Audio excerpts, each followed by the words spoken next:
Hello everyone, hope you have a nice day and welcome back to my channel. Today we discuss about solid waste management. So solid waste refers here to all non-liquid wastes. In general, this does not include excreta, although sometimes nappies and the faeces of young children may be mixed with solid waste. Liquid waste can create significant health problem and a very unpleasant living environment if not disposed of safely and appropriately. If not correctly disposed of, waste may provide uh, breeding sites for insect vectors also.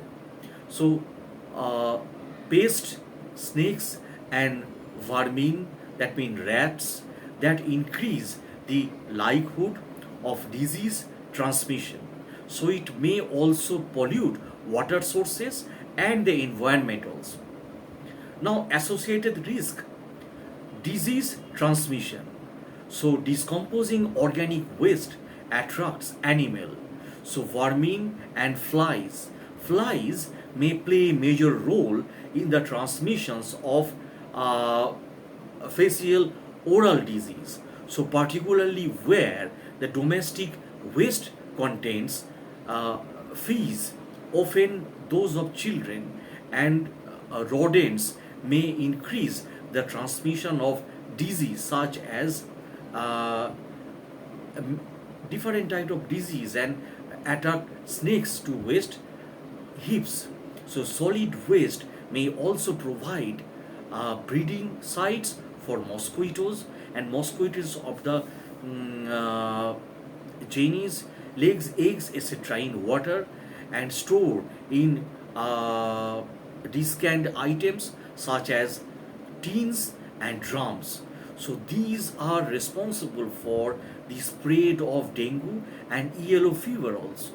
So such conditions may also attract mosquitoes of the anaphylis.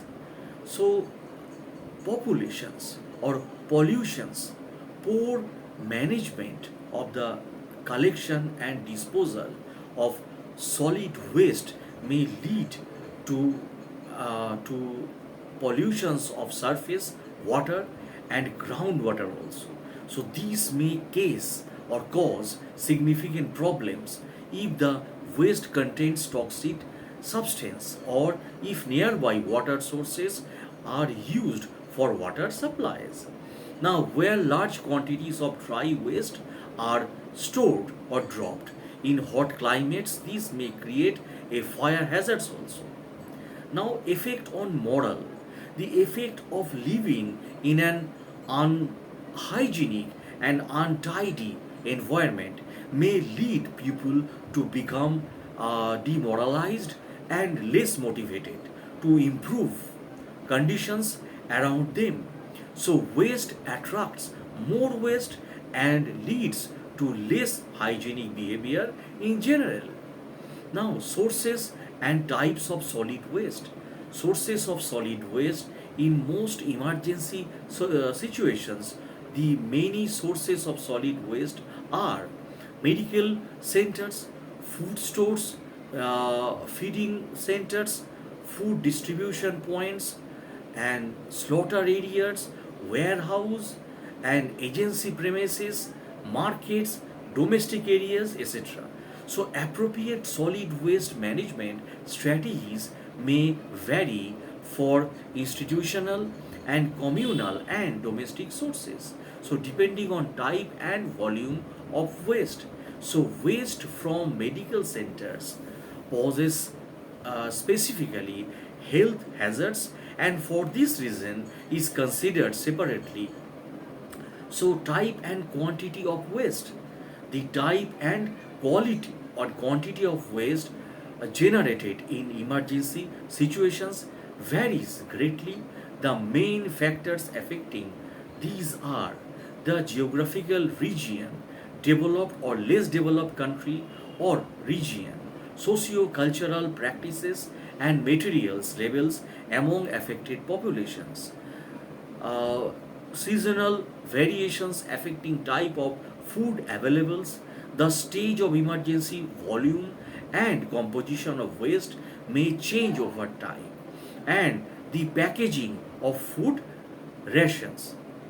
So, in general, the volume of waste generated is likely to be small and largely and degradable or degradable where the populations is of rural origin and the food rations supplied are unpacked dry foodstuffs.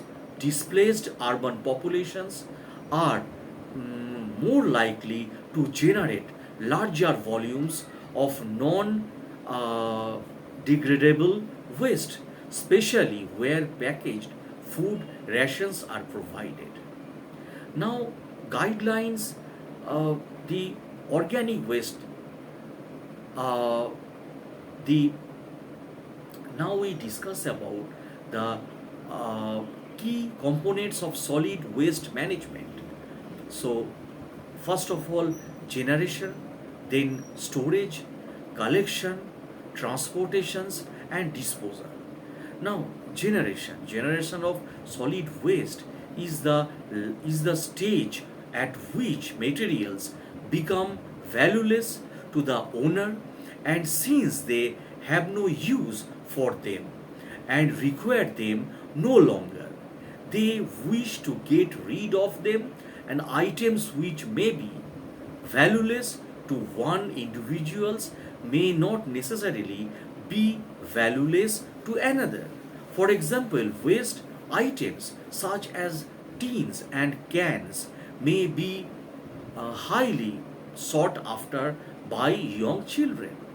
Now, storage is a system for keeping materials after they have been discarded and prior to collection and final disposal, where on site disposal systems are implemented, such as where people discard items and directly into family pits. Storage may not be necessary in emergency situation, especially in the early stages. So it is likely that the affected populations still discard domestic waste in poorly defined heaps close to the dwelling areas. Now, if this is the case, improve disposal or storage facilities should be improved fairly quickly, and these should be located where people are able to use them easily. Improved storage facility includes small containers, household containers, plastic bins, etc.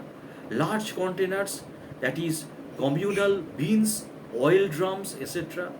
Shallow pits and communal disposed, walled or fenced in areas. Now, in determining the size, quantity, and distribution of storage facilities, the number of users, type of waste, and maximum walking distance must be considered. The frequency of emptying must also be determined, and it should be ensured that all facilities are reasonably safe from theft or vandalism.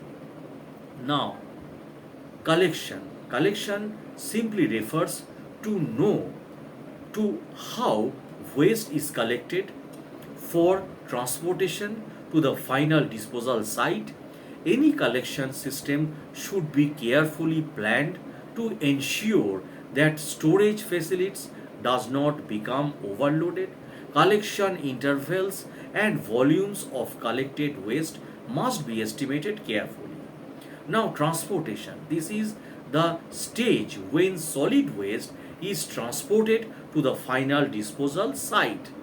Now, there are various models of transport which may be adapted, and be chosen method depends upon local availability and the volume of waste to be transported. Types of transportation can be divided into three categories. Now, disposal, the final stage of solid waste management is safe disposal where associated risks are minimized, and there are four main methods for the disposal of waste, solid waste. So first of all, land application and burial or land filing, now then decomposing, now burning or incriminations, then recycling sources, so recovery. The most common of these is undoubtedly land application, although all four are commonly applied in emergency situations. So details of disposals on site and off site can be found. So on site disposal options, so the technology chooses outlined below are general guidelines for disposal and storage of waste on site. So these may be adapted for the particular site and situations in questions. Now, communal pit disposals. Perhaps the simplest solid waste management system is where consumers dispose of waste directly into a communal pit. The size of this pit will depend on the number of people it serves, and the long term recommendations objectives is 6 cubic meters per 50 people. Now the pit should be fenced off to prevent small children falling in and should generally not be more than 100 meters from the dwellings to the served. So ideally, waste should be covered at least weekly within a thin layer of soil to minimize files and other pests. Now, uh, family pit disposals. Family pit may provide a better long-term options where there is adequate space, and these should be fairly shallow, up to 1 meter deep. So and families should be encouraged to regularly cover waste with soil from sweeping or ash from fires used for cooking. So this method is best suited where families have large plots and where organic food waste are the main com- uh, component of domestic refuse. Now, advantages: families are responsible for managing their own waste, no external waste workers are required, and community mobilizations can be incorporated into hygiene and promotion program. Now, constraints so involves considerable community mobilizations for construction, operation, and maintenance of pits, and considerable space is needed. Now, communal bins. Communal bins are containers are designed to collect waste where it will not be displaced by wind or animal, and where it can easily be removed for transportations and disposal. Plastic containers are generally inappropriate since these may be blown over by the wind, can easily be removable, and may be desirable for alternative uses. Now, the in general, a single 100 liter bin should be provided for every 50 people in domestic areas, every 100 people at feeding centers, and every 10 market stalls. In general, bins should be emptied daily. Now, family beans. Family beans are rarely used in emergency situation since they require an intensive collection and transportation system, and the number of containers or bins required is likely to be huge in the later stages of an emergency. However, community members can be encouraged to make their own refuse baskets or pots, or to take responsibility to empty these at communal pits or depots. Now, communal disposal without bins. For some public institution such as markets or distribution center, solid waste management system without bins can be implemented also, whereby user dispose of waste directly onto the ground. This can only work if cleaners are employed to regularly sweep around, make stalls, and gather waste together and transport it to a designated offsite disposal site. So, this is likely to be appropriate for vegetable waste, but slaughterhouse waste should be disposed of in liquid tight container and buried separately. Now, transportation option, where bins or collection containers required emptying, transportation to the final disposal point is required. As described, waste transportation methods may be human powered, animal powered, or motorized. So, now human powered.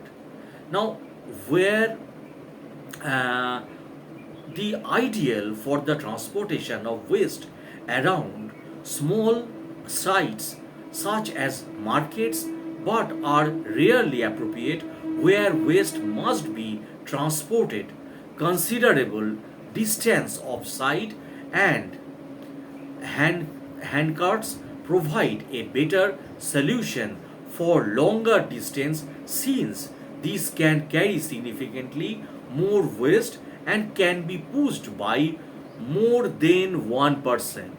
Now, carts may be open or can be fitted with several containers or bins. Now, animal powered. Animal powered transportation means such as a horse or donkey with cart are likely to be appropriate where they are commonly used locally. These may be ideal for transportation to middle distance sites. Now, motorized. So, where the distance to the final disposal site is great, or where the volume of waste to be transported is high, the use of motorized vehicle may be the only appropriate option.